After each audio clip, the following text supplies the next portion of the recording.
You're listening to The Real Short Box, a comic book podcast made for geeks by geeks.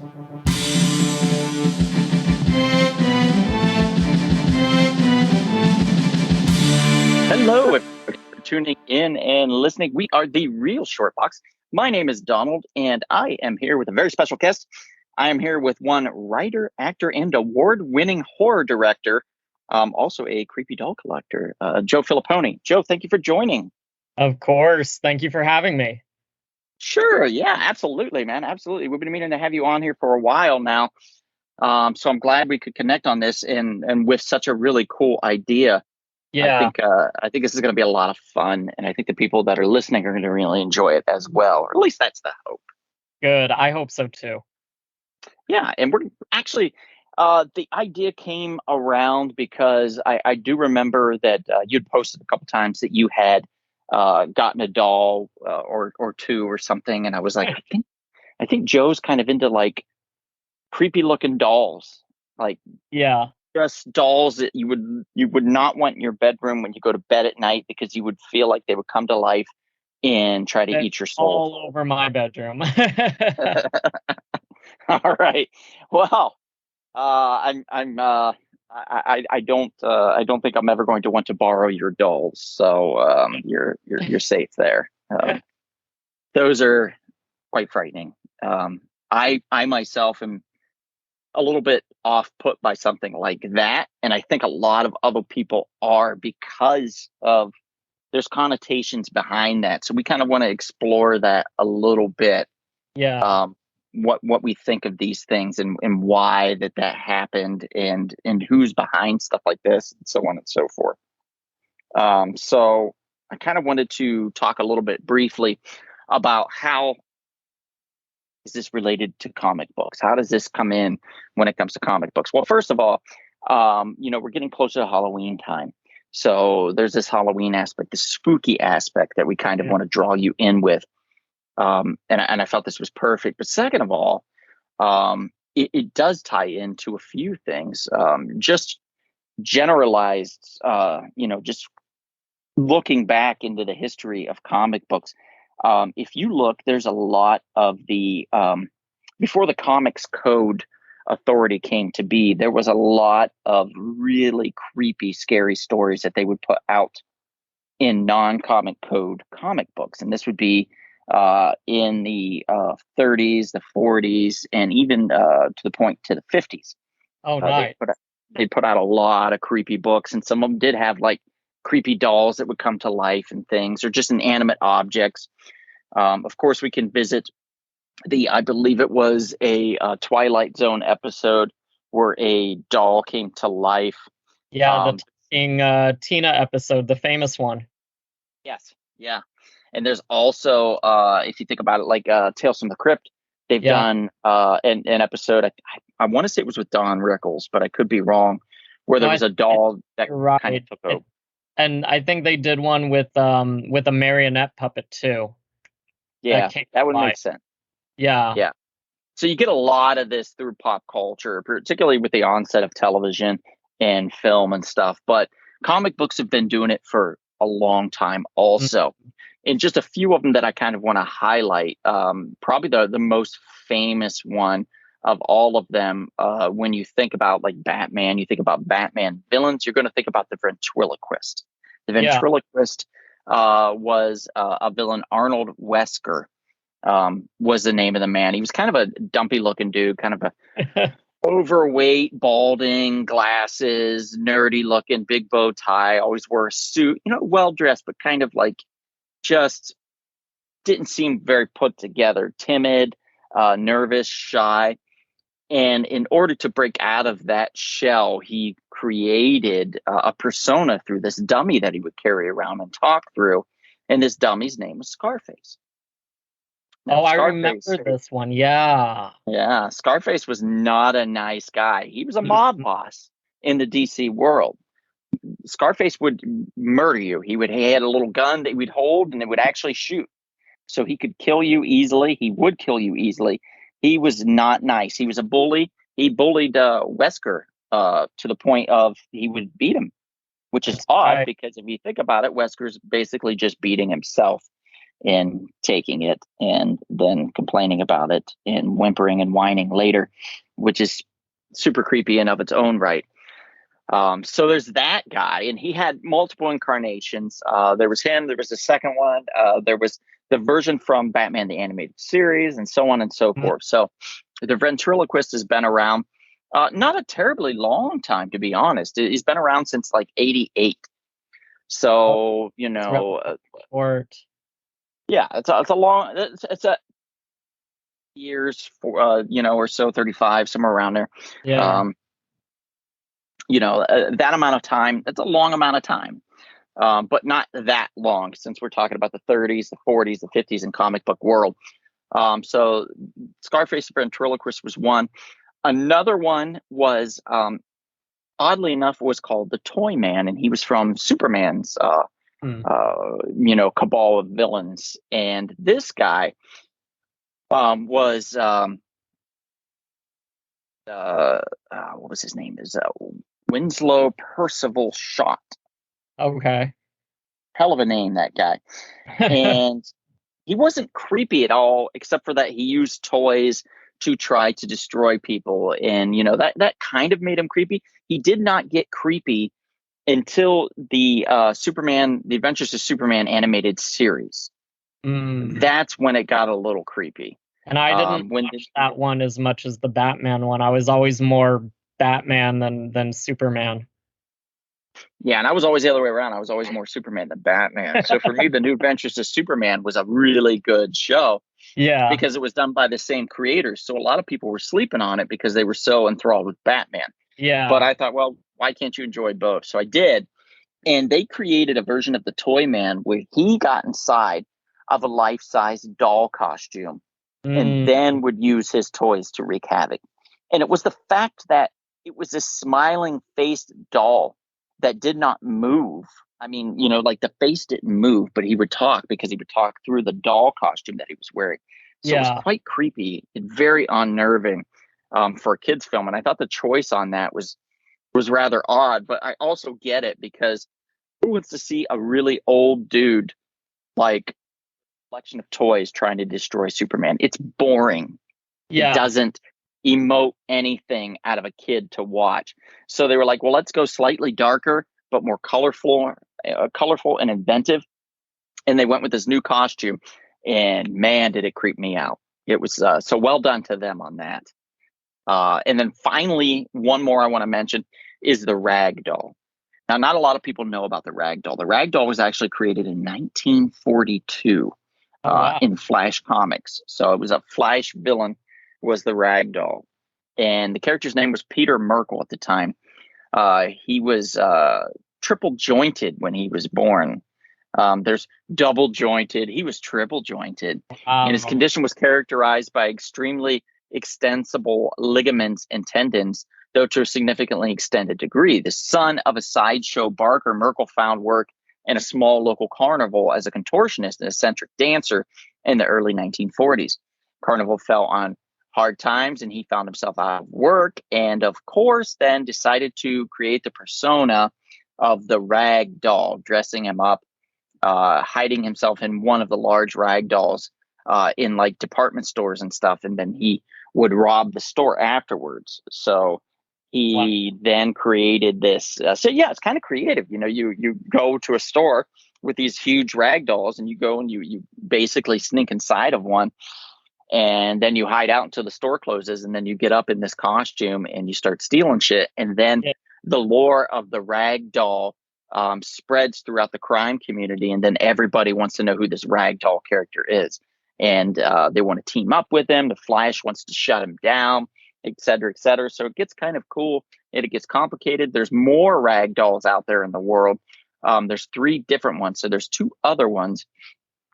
The third is the son of the original member of he's a son of the original Ragdoll and a member of the Secret Six. So he Mm. becomes sort of almost a superhero in the mid to early 2000s. So I thought that was interesting also. It's also interesting how the 3 that you mentioned in the comics, how they're men. And normally when you think of like dolls and stuff like that, you think of that as more of like feminine women, girls. So it's very interesting that they kind of went that route to have the male villains personify that, especially with the ragdoll one. I was expecting you to say that it was a female behind it. Yeah. Yeah, that's true. Now with, like, for example, with the ventriloquist, the second ventriloquist, I believe, was a lady Okay. that held the doll. So they did do that, and I don't think that there was a female toy man or rag doll to my knowledge, but I Yeah. could be wrong. But you have, characters like, um, so Julie was like a almost like a what do they call them? Marionette dolls. She was dressed as a Mhm. marionette doll, and she would rob things. Her and Punch would go out, and he Yeah. was also supposed to be a brute marionette doll of sorts, and they would go out and rob people and stuff. And that's from the Charlton Comics characters that were created in the '60s, like probably around 63, 64 when Hmm. they were created. And then you have a character like Harley Quinn, who's Yeah. Based a off branch off of the the Joker. Yeah, based off of yeah. that. Yeah, exactly. So, yeah. So it is interesting that they were all men, but I feel like back, there's no excuse for the ones in the '80s or even the '90s, but back in the in the '40s and stuff, I could see it Why? being mainly male dominated because they were men writing it primarily, and they were writing it for men. They weren't writing it Yeah. for women. So I could True. see that they would True. be looking for relatability there, but it still is odd.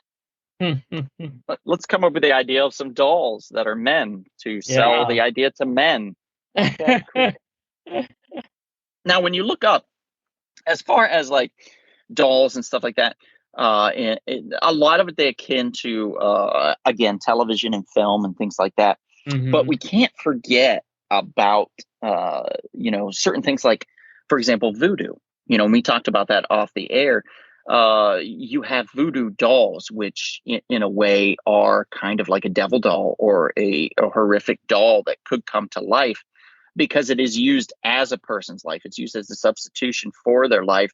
And in Exactly. doing damage or harm to the doll, you're doing harm to the individual. So there's a And I tie there, a have I connection. actually have two dolls that are voodoo Oh, in hey. in my collection. Yeah, I went to New Orleans a few months ago with some friends, and we stopped by Marie Laveau's voodoo shop there. And she was the Hmm. voodoo queen back in the 1800s, and that was actually her shop. And they still have the statue to her where you can leave coins and money and gifts and stuff. But I bought a voodoo doll there because, of course, you have to. This one is actually a voodoo doll for protection. But it's so creepy looking. And then I have a gree, which is part of the voodoo religion as well, which is really interesting. There's two kind of functions for the gree, I guess, kind of like the voodoo doll too. This gree, like my voodoo doll, is for protection. But it also was used in the kind of black voodoo, darker, evil voodoo of hurting people, harming people. There's stories of a lot of the slaves would make gree dolls that looked like the plantation owners or the plantation owners' families or children, and leave them on the steps of the plantation to scare them and to Hmm. scare the owners. Hmm. That's kind of smart. Yeah. And then I've got a little tribal African statue that I bought from a friend of mine. I don't know the history behind him, but he looks like he could be part of the voodoo realm as well. Oh boy. Now, have you tried to use these? I haven't, because I don't know enough about voodoo. I don't want to like be disrespectful to the religion. I don't want to like inadvertently bring something out. And since Yeah. they're supposed since the two that I have are supposed to be for protection, I don't want to like mess with that and turn them evil. So That's I a really good respect, point. yeah, all of the dolls, and even I've got some like haunted artifacts. I've got like Dybbuk boxes and witch boxes and stuff that's been used for exorcisms, and a haunted violin. Um, I respect all of that, especially the dolls and the stuffed animals that came with stories that they're possessed by spirits and by ghosts. I respect them. I let them do their thing. If they want to like move around, if they want to open and shut the door or make the lights flicker, whatever, they can do that. You know, I try to be very respectful so that they don't murder me in my sleep. That's good. That's good. And you never, you know what? Like I could see this actually in a short or something, that you have Yeah. collected all these dolls and lovingly taken care of them through the years and stuff, and then you start to get a feel that they enjoy you and being taken care of. And Yeah. then somebody, like, you're gone or something, or you're asleep, or probably you're just gone, and somebody breaks in and they're rifling through your shit, and they knock over one of the dolls, and all the other dolls see, and then they enact their vengeance upon this person, and Oh yeah. also to protect you and your environment. So I could totally see that I as could see being that. a creepy short for sure. Yeah, because I've got some of the dolls in the collection. They are very old and very valuable, like 100 years old, sometimes more than 100 years. So there's got to be stuff attached to them. A couple of them that I have, when I went to the antique store, I was like drawn to it, and the owner, she actually said, she's like, "Yeah, we had a few of these dolls, and they all sold except for this one. No one would buy her. No one would buy her." And I'd be like, "Well, she's coming home with me." Yep. Well, she's mine now. Exactly. Yeah. Yep. That's creepy. That would But freak even going anybody out, away I think. from the voodoo aspect of dolls, even like in the Japanese culture, they've got that very strong, legends about dolls, and about dolls being able to be possessed, especially if they belong to a child and the child died. There's a very famous Japanese story and legend about this doll, and you can go and visit her, and I forget the name of the doll, what she's called, but it's easy to find because she's like the most famous haunted doll in Japan. But her owner was this little girl who got her for her birthday from her big brother, and then the little girl tragically died, and they kept the doll as a shrine to this girl, and they noticed that the doll's hair would grow. So the legend is that the little girl's spirit came inside this doll, and that's why the hair grows. And they've actually documented it, that the hair is getting longer and is actually growing, and they don't know why. And they've done tests on the hair, and it is human hair. So they don't know what's going on with that. But there's even legends in Japan about there's a legend about a TV show going back to that, and there was a puppet that was made for the TV show, and supposedly that puppet was haunted and caused everyone on the show to die violently and suffer violently, and no one knows where this puppet ended up. So Jesus. yeah, and it's very interesting that something that is supposed to be made for children and to bring children joy and companionship has developed into this like creepy, dark realm of almost pure evil. And it'd be very interesting to try and find the root of that and where that Yeah. actually started. Even I've got an old Raggedy Ann doll that, yes, I've named Annabelle, that a friend of mine found buried under a house that he was working on. And so she's in a little glass case, not because I think she's evil or haunted, but just because she's so dirty. But there's been people that have come over and they've been scared of her. Yeah. Well, I mean, a lot of times, like if you take a doll baby and you take the eyes out, or you blacken out the eyes, or they have those eyes that when you flip them upside down, their They eyes close. Yeah. close. Yeah. And those stop working after a while, and then the eyes start like half opening, and then they're half closed, or one's open and one's closed, and they're staring at you, and And they're even all some dirty have faced. And like very real looking faces painted on. so the doll that you're talking about was Okiku, Okiku, I think, Yes, maybe is how it's yes, pronounced. yes, yes.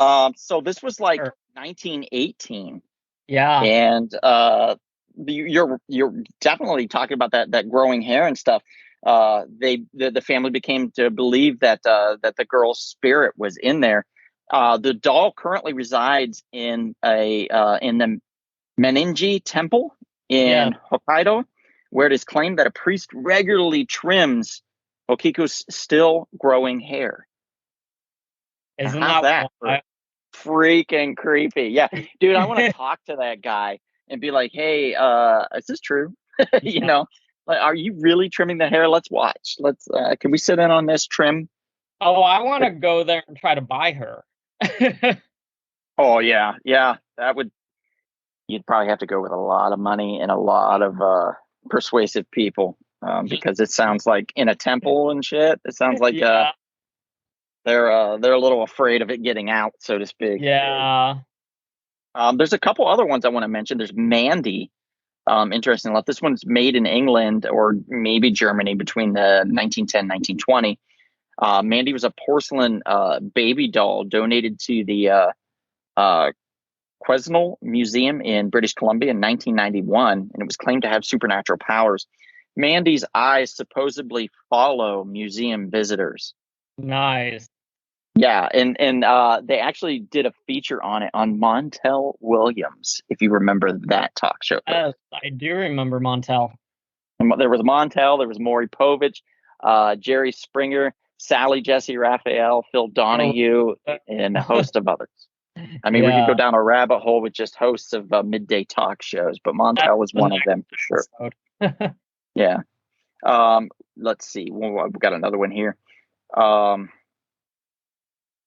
Annabelle. Annabelle's a good one. Annabelle was a Raggedy Ann doll alleged by Ed and Lorraine Warren to be haunted and displayed in the Warrens Occult Museum in Connecticut. The Hmm. doll served as, of course, the inspiration for The Conjuring and Annabelle, which is interesting because Annabelle became a phenomenon.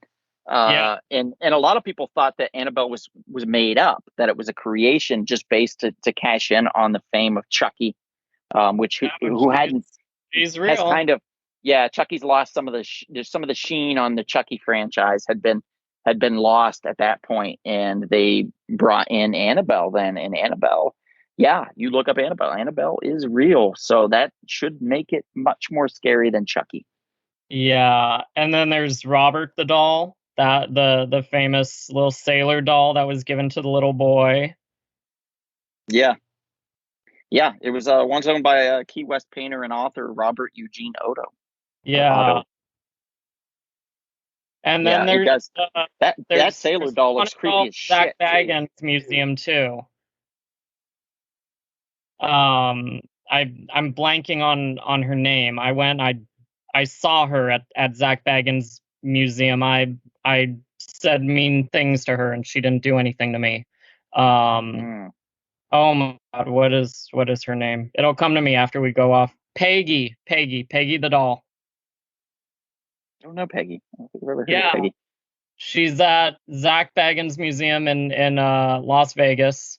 Which, if you ever get to go to Vegas, do the museum tour. It's so fun. But yeah, Peggy's in there. She's supposedly haunted.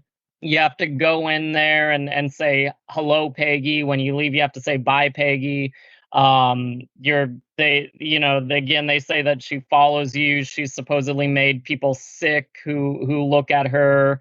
If you say something mean to her, try to antagonize her, she supposedly does stuff to you. She didn't do anything to me. Um, I don't know. Maybe I'm just not worth haunting. Or maybe she just knew that you didn't mean it deep down inside.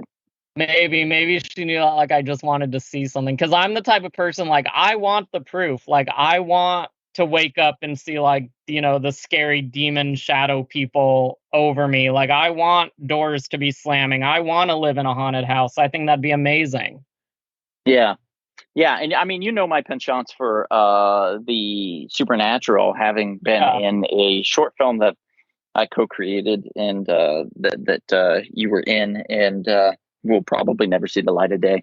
But I do really enjoy the aspect of investigating and trying to figure out why there's so many supernatural things, or why there's so many conversations about the supernatural. And that Yeah. becomes very interesting because it always involves some type of story. There's always, Yeah. storytelling is a very powerful tool. So, campfire tales, people sitting around just bored, creating stories, teenagers in a circle in the dark in a basement, candles, Ouija boards around, things like that.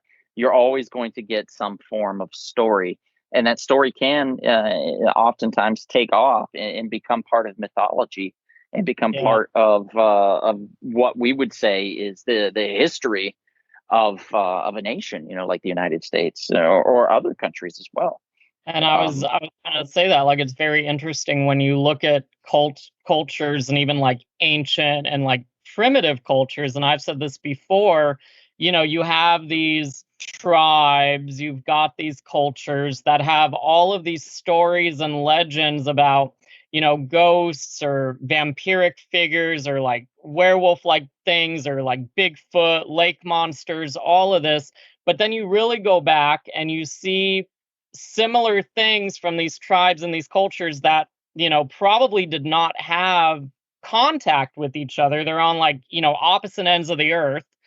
Why is there that similarity, even with the religions, even with the sacrifices, the gods, the goddesses? You see all these similarities when there shouldn't be as many similarities, since they weren't in contact with each other or shouldn't have been in contact with each other. So where did they come from? How did that start?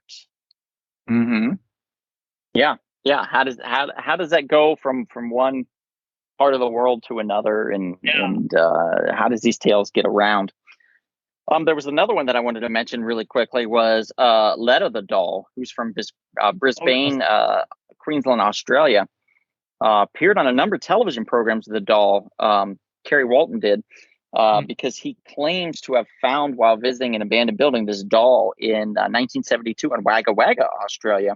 mm. According to Walton, he named the dog Letta Me Out, supposedly supernatural characteristics. Walton said that people have seen the doll move in front of them and that the doll has often left visible scuff marks around the house, Oh, getting wow. up and walking around and moving and stuff. And that is creepy as shit. Uh, it's interesting because I've used some of my dolls in some of the horror movies that I've directed, and when they've been screened, a lot of the my friends who are horror directors who see them, like, they get creeped out by these dolls, and people get more creeped out by the fact that, like, I name all my dolls. They're like, "Oh my god, why do you name them? Why do you do that?" But I've had friends come over who claim to be,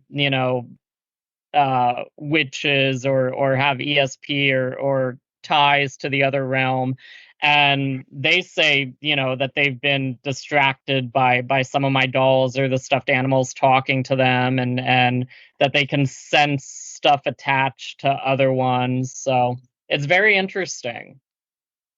Mm-hmm. Yeah. Yeah, I wanted to briefly mention really quickly. There's a film that I don't know if you've seen, but if you haven't seen it, I highly recommend for you to watch. It's What is called it? Dead of Night. It came out in 1945. I don't think I've seen that one. It is a British anthology horror film. Ooh. Yeah, during World War II, there really wasn't a lot of horror films since they were pretty much Yeah. banned from production in Britain. But this is one of them that kind of escaped, so to speak. Hmm. The plot is basically that there's this guy. He's an architect. He goes to a home to consult on some renovations. Upon entering, he tells that that there's been they've all been assembled there, despite never having met any of them. He has seen them all in a dream. So Okay. he's meeting these people, and he feels like he knows these people. So it basically is an anthology of how he's met every one of these people and why, and it goes dark pretty fast. All right. And there is the point, and I do talk about, we're talking about living, evil dolls and ventriloquist dolls and things like that. Yeah. There is a point in here that is so freaking scary for 1945 and even for now, involving something similar, that I highly recommend it. Ooh, If anybody out there, you definitely. yourself or anybody out there listening right now has yet to see it, I would highly recommend checking out Dead of Night. I do believe it's available on Amazon, Oh, cool. although I've been wrong before. But I think it's available on Amazon. At least the last time I checked, it was. I'm gonna search for it. I'm gonna let you know what I think when I watch it. Yeah, you might even be able to find it on YouTube, but odds are probably pretty slim. I'd say you're probably going to be looking on Amazon Prime Video, and you'd have to like rent it or something. Yeah, that's not bad. But it's a great film. Highly recommend it. Really fun anthology horror. Not like it's not going to like make you piss yourself, but it's creepy. It makes the hair on the back of your neck stand up, so to speak. I love stuff like that. Yeah, me too. Absolutely. Stuff like that I think is a better horror than slasher type stuff to me. While that stuff has its place, I feel like oftentimes people tend to lean on it too heavily because it's cheaper, or it's not even cheaper. It's just easier, I guess, to get an emotion from somebody or to scare somebody. I get you. And it's probably pretty fun to make too in that aspect. So I could see that also. Yeah. Yeah, I've been in some slasher films. They're fun to make. They're fun to do. Yeah. Oh yeah. I mean, anybody that's been in a horror film in general. I made a couple horror shorts, and they were just a blast. Just because, in horror films, people don't expect too much. Yeah. So if you give them something that's fun or that's a little heady with a tinge of creep, people get excited because they're used to seeing either the same thing over and over again or just something so stupid it doesn't make sense, and they don't want to watch it. I think too, just from an acting standpoint, when you get to do a horror film, like that's when you really get to just play and use your imagination and all that wonderful stuff that we always want to do as actors, and you just kind of really get to go for it. Yeah, that makes sense. It kind of lets you unleash the beast, so to speak, when it comes to that kind of thing. Yeah, you can get like, I mean, that's what made Bruce Campbell famous. He was rather subdued in the first Evil Dead, and then by the second film, I think they were like, okay, you want to be let's get a little more camp, let's get him a little bit more crazy, and then he was let off the leash, and Bruce went nuts, and that's when people were like, holy shit, like, Bruce Campbell's amazing. Everybody already knew, Evil Dead at that point because the first one was hugely successful. But I think the second film and the third is what kind of set in stone as far as what kind of an actor. Yeah, absolutely. Anything else you want to mention about dolls in general, horror? Anything that you can recommend for somebody to check out? Film wise or movie wise, or maybe some place to go and check out, because you've already mentioned a few places. Feel free to. Yeah, I just kind of want to go back how we talked about the Twilight Zone episode with the talking Tina, and just going back to that whole pop culture that, if people don't know, that was actually based off the Chatty Cathy doll that was around then. And they actually brought in June Foray, who voiced Chatty Cathy, to do Talking Tina. So it's just very interesting how Hollywood will do that. As far as scary doll movies go, I would definitely check out the 80s film Dolls, and then Dolly Dearest, which is from the 80s. Those are both so fun, especially if you love 80s horror. There's a wonderful found footage film called In a Stranger's House, and I believe that one's available on Tubi. And it really shows what you can do with like no budget. But it's so wonderful. It's so, like you were saying earlier, that hair raising, goosebumps inducing, found footage fun. Tubi has a lot of great found footage things. Tubi has a lot of great killer doll movies in general. So you can definitely go down the rabbit hole there if you love killer dolls, and a lot of recent killer doll films. I think there might be one on there that might be called Mandy, and I think that's the name of the doll in that film. It's on Tubi. It's really fun. It's really creepy. Again, it's found footage. If you Google found footage horror film doll, you'll probably be able to find it on Google. Well, what is some of the work that you've been in that you can recommend for people so they can check you out and check out your breadth of work and what you've done? Yeah, so if you want to see some of the films that I've directed, those are on my YouTube channel. You can find me by just searching on YouTube for my name, Joe Filippone, or you can go to just www.youtube.com/thehiphopjoe. And my work that is G-rated, PG-rated, that doesn't have a lot of like nudity or extreme horror that I've directed is all on there. In terms of movies that I've been in, I have to be very careful how I do this because of the SAG strike. I have to be very careful how I promote films. But if you just Gotcha. Google me, yeah, if you just Google me, you'll find my IMDb page. And if there's a movie on there that sounds interesting or catches your eye, you can probably find a good portion of my acting work on either Amazon Prime. I know there's some on Tubi. There might even be some on Netflix. So it's just, but my stuff is out there. I've been acting, 30 years now. Almost 17 of those here in LA. So you'll find me if you look, or if people want to message me on social media, Instagram, Facebook, Twitter. I'm really good at responding to messages if they want to know where they can find my work so that I can promote it without doing it on a show and possibly getting in trouble. Right. Yeah, totally get that. Totally get that. Yeah. Understand completely. Well, geez, this has been great, Joe. Thank you This has so been fun. much Thank for you. being on. I appreciate your time and talking about deadly dolls, killer dolls, murder dolls, whatever you want to call them. Just creepy little things that go bump in the night, and sometimes you can comb their hair. So thank you so much. I want to mention to everybody, you can find Joe's work. Don't forget that on YouTube and a ton of other things that he has done in the past. You've also he's done some novels and things like that, some short novellas that I own one of them.